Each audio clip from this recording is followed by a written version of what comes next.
Welcome back to our channel. ఈరోజు మనం anti Hindu propaganda చేసే ఇన్ఫ్లుయెన్సర్స్ కానీ, మేము సెక్యులర్ వాదులం, లేదా మాకు సెక్యులరిజం అంటే ఇష్టం, డెమోక్రసీ కోసం మేము పోరాడుతున్నాం, మతోన్మాదాన్ని మేము అడ్డుకుంటున్నాం అని చెప్పి కలరింగ్ ఇచ్చి anti Hindu propaganda, anti Hindu నెరేటివ్స్ని ఏ విధంగా మన మైండ్లో ఇన్స్టిల్ చేస్తున్నారు.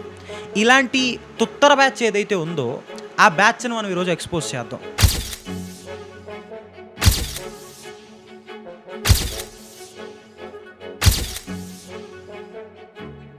ఈ నలుగురిలో ఒక్కొక్కరి నెరేటివ్ ఎలా ఉంటుంది, వాళ్ళు ప్రాపగాండా ఎలా చేస్తారు, ప్రతిదీ కూడా క్లీన్గా డైసెక్ట్ చేస్తాను.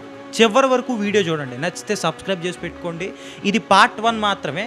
వాళ్ళు చేసే ప్రతి ప్రాపగాండాకి ఇక్కడి నుంచి విత్ ఫ్యాక్ట్ వాళ్ళ నెరేటివ్ని బ్రేక్ చేస్తూ వాళ్ళ ప్రాపగాండాని ఎక్స్పోజ్ చేస్తూ వీడియోస్ వస్తాయి. I will be consistent and I promise you. ఇంకా వీడియోలోకి వెళ్ళిపోదాం. కమ్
చెత్త ద్రవిడియన్ ఫిలాసఫీస్ యూజ్ చేసుకొని సౌత్ నార్త్ అనే విభజన ఒకటి చేస్తున్నారు.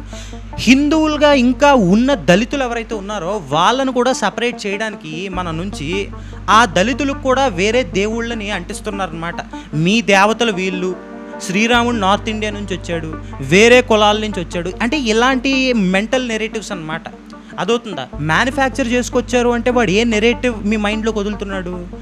ఈ దేవుడు మన దేవుడు కాదు, శ్రీరాముడు మన దేవుడు, మరి భద్రాచల రామయ్య ఎవర్రా? ఇవన్నీ వాళ్ళకి తెలియదు అనుకుంటున్నారా? తెలుసు, కానీ వాళ్ళ నెరేటివ్స్ అలా ఉంటాయి. ఫస్ట్ వీడు క్రిస్టియన్ అన్నది ఐడెంటిటీ దాచేశాడు. దొరికే టైంకి చిన్న ఇంటర్వ్యూ వాడి ఇచ్చేసుకొని కవరప్ చేసేసుకున్నాడు. ఫస్ట్ ఏంది?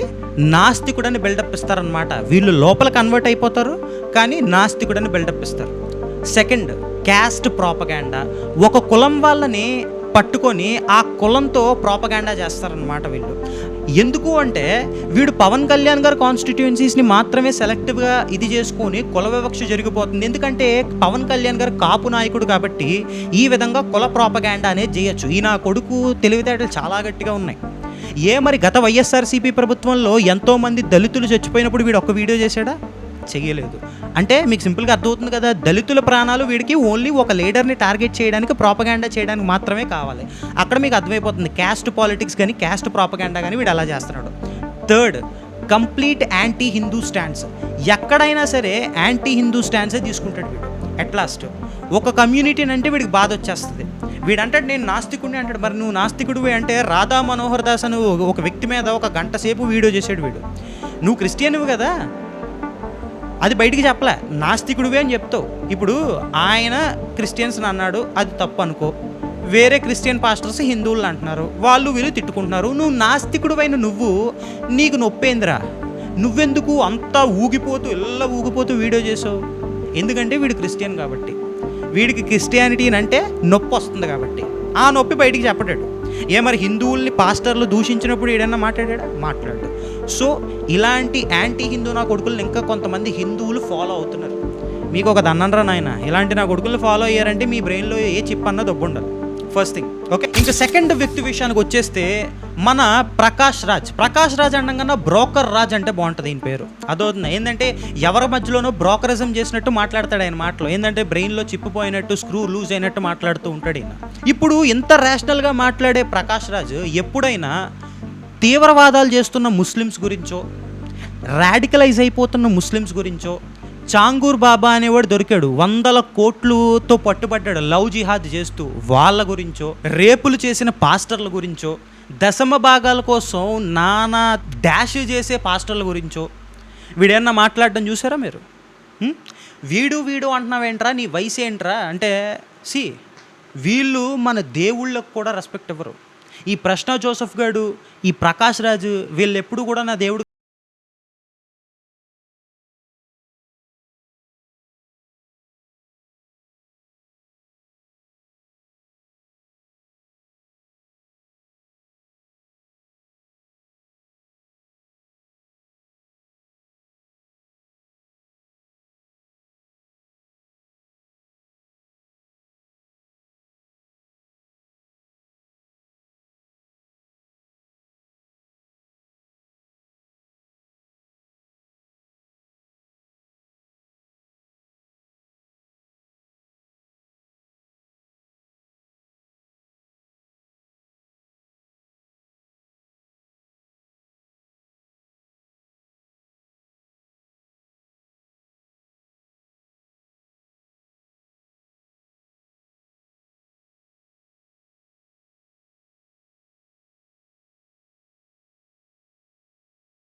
అబ్బాయి ఏందంటే గవర్నమెంట్‌ని క్వెషన్ చేస్తూ వీడియోస్ చేస్తాడు. అదవుతుందా? ఈ లెఫ్ట్ లాబీకి సంబంధించి ఒక అబ్బాయి. ఒక చిన్న అబ్బాయి ఇన్‌ఫ్లుయెన్సర్. ఇటు సైడ్ ఉన్న అబ్బాయి ప్రవచనాలు చెప్తూ భక్తికి సంబంధించి ఏదో చేస్తూ ఉంటారు. అలా అని చిన్న పిల్లలు దీంట్లోకి వెంటనే వెళ్ళిపోవాలనే దాన్ని నేను సపోర్ట్ చేయను. I'm not supporting with thought. నేను ముందే క్లారిటీ ఇచ్చేస్తున్నా. కానీ నాకు ఒక డౌట్. ఇప్పుడిక్కడ ఒక హిందూ అబ్బాయిని ఎందుకు పెట్టాలి? ఒక ముస్లిం అబ్బాయిని పెట్టొచ్చుగా. ఈరోజు ఎంతమంది ముస్లిం అబ్బాయిలు మద్రాసాల్లో రాడికలైజ్ అయిపోతున్నారు. మద్రాసాల్లో రాడికలైజ్ అయిపోతున్నారు. సరే, భక్తిని బిజినెస్ చేసుకుంటాడు ఈ అబ్బాయి, ఈ చిన్న బాబు. తప్పే. భక్తిని బిజినెస్ చేసుకునేవాడు చేసే తప్పైతే ఉంటున్న దేశానికే యాంటీగా మార్చే రాడికలైజేషన్ ఇంకెంత పెద్ద తప్పు. మరి అలాంటి ముస్లిం అబ్బాయిల గురించి ఎప్పుడన్నా ఈ తులసి చందు గారు వీడియో చేశారా? చేయరు. ఇస్లాం అండర్లో రాడికలైజ్ అవుతున్న ముస్లిం అబ్బాయిలు మద్రాసాల్లో ఏమేం చదివిస్తారు? వందే మాత్రం పాడరు, జనగణమన పాడరు, జాతీయ గీతానికి రెస్పెక్ట్ ఎవరు, జాతీయ జెండాకి రెస్పెక్ట్ ఎవరు, దేశానికి రెస్పెక్ట్ ఎవరు, ఉంటున్న దేశంలో తింటున్న దేశానికి ఒక పేట్రియాటిక్ ఫీలింగ్ అనేది ఉంచుకోరు. ఏదన్నా అంటే మా ఖురానే మాకు ఎక్కువ. వీటి గురించి ఎప్పుడన్నా ఇలా ఒక ముస్లిం అబ్బాయిని పెట్టి ఇలా రాడికలైజేషన్ జరుగుతుంది, ఈ విధంగా యాంటీ నేషనల్స్ కింద మారుస్తున్నారు, ఈ విధంగా తీవ్రవాదాల్లోకి లాగుతున్నారు అని ఎప్పుడైనా ఈ రోజుకి ఇండియాలో ఎంతోమంది ముస్లిమ్సే దొరికేస్తున్నారు తీవ్రవాద దాడుల్లో. లాస్ట్ మంత్ ఎంతమంది దొరికారని గూగుల్లో కొట్టండి, ఈజీగా ఒక 5-6 పేర్లు వస్తాయి. అలా అని ముస్లిమ్స్ని టార్గెట్ చేయాలనేది కాదు నా పాయింట్. ఇప్పుడు నువ్వు చెడుని చెప్తున్నావు, నువ్వు ఇండిపెండెంట్ జర్నలిజం అని చెప్తున్నావు. ఫర్ ఎగ్జాంపుల్, వీడియో చూస్తున్న మీకు చెప్తున్నా, నువ్వే నాకు వచ్చి చెప్పు నేను ఇండిపెండెంట్ జర్నలిస్ట్ అండి అని చెప్పి. ఇండిపెండెంట్ జర్నలిజం అంటే ఏంటి? దేని మీద, ఏ మతం మీద, ఏ మత వ్యూవర్స్ మీద, ఏ కులం మీద డిపెండ్ అవ్వకుండా, వన్ సైడ్ కూడా తీసుకోకుండా న్యూట్రల్గా మాట్లాడేదాన్ని ఇండిపెండెంట్ జర్నలిజం అంటారు. కానీ హిందువుల్ని మాత్రమే టార్గెట్ చేస్తారు. హిందువుల్ని మాత్రమే ఉన్మాదులు అన్నట్టు చూపించాలి.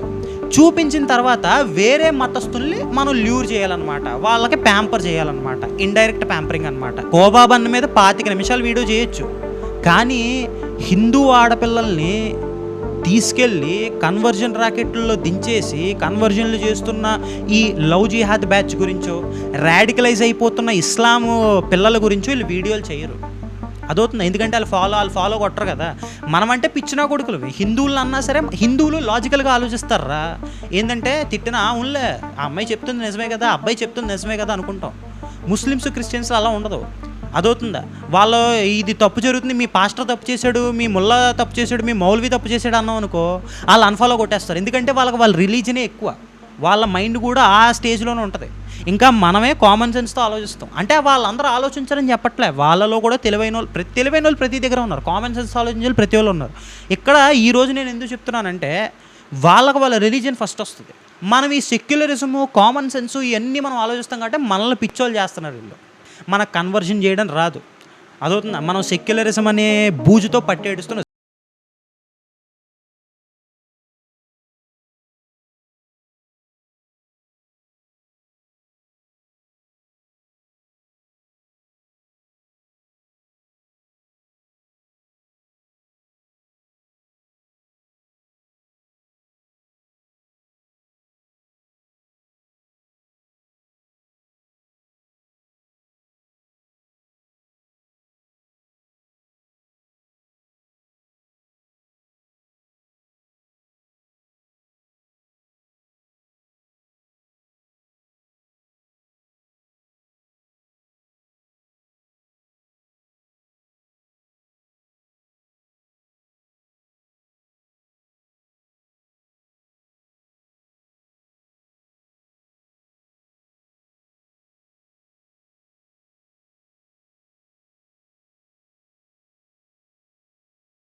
చెయ్యలేడు కూడా. అదవుతుందా? ఎందుకంటే వాడి పేజ్ ఓపెన్ చేసి లెఫ్ట్ లాబీ పేజెస్ ఓపెన్ చేయండి అయ్యా, చాలా మటుకు అన్నీ అవే ఉంటాయి. వాళ్ళ కామెంట్స్, లైక్స్ అన్నీ చూడండి, మ్యాక్సిమం ముస్లిమ్స్, క్రిస్టియన్స్ లైక్ చేస్తూ కామెంట్ చేస్తూ పోతారు. అదవుతుందా? వాళ్ళని ఎపీజ్ చేస్తారు వీళ్ళు. హిందువులను ఏంటంటే సెక్యులరిజం అనే పేరుతో ట్యూన్ చేస్తారు. మన సెక్యులర్ గొర్రె హిందువులు ఉన్నారు కదా, సెక్యులరిజం అంటే ఎక్కడైనా గొడ్డలు చించేసుకుంటారు, వాళ్ళని ఏంటంటే ఈ విధంగా ట్యూన్ చేస్తారు. కానీ సెక్యులర్ హిందువులకు నేను ఒకటే అడుగుతున్నా, హిందూ ఆలయాలు పడగొట్టినప్పుడు, లవ్ జిహాదులు జరిగినప్పుడు, వక్ఫ్ బోర్డు మీద అన్యాయాలు జరిగినప్పుడు, రాడికలైజేషన్ జరుగుతున్నప్పుడు, తీవ్రవాద దాడులు జరిగినప్పుడు, హిందూ ఆడవాళ్ళని ట్రాప్ చేస్తున్నప్పుడు, ఇన్ని జరుగుతున్నప్పుడు వీళ్ళు ఎక్కడికి పోయారా? సెక్యులరిజం అనే వాగే ఈ కుక్కలు ఎందుకు మొరగట్లేదు? మీరు ఒకసారి ఆలోచించండి, బ్రెయిన్ పెట్టి మాట్లాడరు. ఈ ధ్రువరాటి ఇంకో సైడ్ చూపిస్తాను, మీరు చూడండి. ఇవన్నీ వీడి ఓల్డ్ ట్వీట్స్ అన్నమాట. ఎంత ఇస్లామోఫోబిక్. ఈరోజు మనోడిని సపోర్ట్ చేసేసే ముస్లిమ్స్ ఎవరైతే ఉన్నారో వాళ్ళు చూడండి ఎంత ఇస్లామోఫోబిక్ ట్వీట్సో చూడండి. ఇస్లాంకి తీవ్రవాదానికి సంబంధం ఉందని ఈడే చెప్తున్నాడు. మళ్ళీ మొన్న దురంధర్ వచ్చేస్తే ప్రాపగాండా అంటున్నాడు. ఒక మతాన్ని ఎలా చూపించేస్తున్నారు అంటే అప్పుడు పేమెంట్ రాలేదు కదా, ఇప్పుడు పేమెంట్ దండిగా వస్తుంది కదా, కాబట్టి ఇప్పుడు వీళ్ళు ల్యూర్ చేయాలి. ఒకప్పుడు మనోడేసిన ట్వీటే, అన్ని తీవ్రవాద దాళ్ళు రిలీజన్ కోసమే జరిగినాయి, అది ఇస్లాం కోసమే అని చెప్పి ఓపెన్గా ట్వీట్ వేసాడు. అప్పటికి ఇంకా మనోడు న్యూట్రల్ ఇన్ఫ్లుయెన్సర్ అనమాట కొంచెం. అదవుతుంది, అప్పటికి ఇంకా డబ్బులు రాలే. ఇప్పుడు ఇది వీడు చేసే ప్రాపగాండా. సో అర్థమైంది కదా, ఇది ఇంకా చాలా ఉంది. ఇదంతా కూడా చాలా తక్కువ. వీళ్ళు చేసే ఒక్కొక్క వీడియోలో ఉంటాయిరా నెరేటివ్స్, ఆ emotional background music, editing style, వాళ్ళ నెరేటివ్, ఆ స్టోరీ లైన్, ఆ స్క్రిప్ట్, దీనమ్మ జీవితం. ఒకటి చెప్తారా, లెఫ్టిస్ట్లో ఉన్న టాలెంటెడ్ పీపుల్ ఎక్కడా లేరురా. ఈ లెఫ్ట్ లాబీలో ఉన్న టాలెంటెడ్ పీపుల్ ఎక్కడా లేరు. వాళ్ళంతా ఒక ట్రైనింగ్, ఒక కోర్స్ నేర్చుకుని వస్తారు. ప్రాపగాండా కోర్స్ అన్నమాట అదంతా. ఇదంతా కూడా నేను ఫ్యూచర్ డేస్లో కంప్లీట్గా ఎక్స్పోజ్ చేస్తాను, కంగారు పడకండి. అదవుతుందా? ఈ వీడియో నచ్చింది అంటే సబ్స్క్రైబ్ చేసుకోండి. ఇది పార్ట్ 1 మాత్రమే, మళ్ళీ చెప్తున్నా. ఈ సౌత్ నుంచి నార్త్ దాకా ఈ యొక్క ప్రాపగాండా చేసే వాళ్ళు ఇప్పుడు ఏదన్నా గట్టి ప్రాపగాండా చేసే వీడియో వస్తే దాన్ని వెంటనే డైసెక్ట్ చేసి మీకు ఎక్స్పోజ్ చేస్తా విత్ డేటా. అదవుతుందా? వీళ్ళేదో 4-5 ఆర్టికల్స్ పెట్టేసేసరికి మీరు న్యూస్ ఆర్టికల్స్ పెడుతున్నారు, అమ్మో నిజమే అనుకుంటారు. ఆ న్యూస్ ఆర్టికల్స్ కూడా ఏ లాబీకి సంబంధించి వస్తాయి? ఈ లెఫ్ట్ లాబీకి సంబంధించి ఇన్ని న్యూస్ ఛానల్స్ ఉంటాయి, న్యూస్ ఆర్టికల్స్ ఉంటాయి. అదవుతుందా? అవి ఎలా ఉంటాయి? అవి జరిగిన న్యూస్ని ఏ విధంగా తారుమారు చేసి హెడ్లైన్స్ రాస్తాయి, ఆ హెడ్లైన్స్ని వీళ్ళు ఏ విధంగా చూపించి మిమ్మల్ని బ్రెయిన్ వాష్ చేస్తారు. ఇదొకటి. సెకండ్, యాంటీ హిందూ ప్రాపగాండా ఎలా చేస్తారంటే హిందువుల్లోంచి హిందుత్వ ఫీలింగ్ని ఎలా తీసేస్తున్నారు, వన్ వే సెక్యులరిజం ఎలా చూపిస్తున్నారు, వన్ వే సెక్యులరిజంతో ఏ విధంగా మిమ్మల్ని బ్రెయిన్ వాష్ చేస్తున్నారు, వీళ్ళ వీడియో నెరేటివ్స్ ఎలా ఉంటాయి, వీడియో స్టైల్ కానీ, వీడియో మేకింగ్ కానీ, ఎడిటింగ్ కానీ, స్క్రిప్టింగ్ కానీ, ఆ యొక్క ఎమోషనల్ బ్యాక్గ్రౌండ్ మ్యూజిక్, ప్రతిదీ కూడా మొత్తం అన్నీ ఫ్యూచర్లో డైసెక్ట్ చేస్తారు. ఎవరిని వదిలే ప్రసక్తి లేదు. ఈ 4 పెద్ద మనుషులను అయితే ఇబ్బందే లేదు. సబ్స్క్రైబ్ చేసి పెట్టుకోండి. జై హింద్, జై శ్రీరామ్.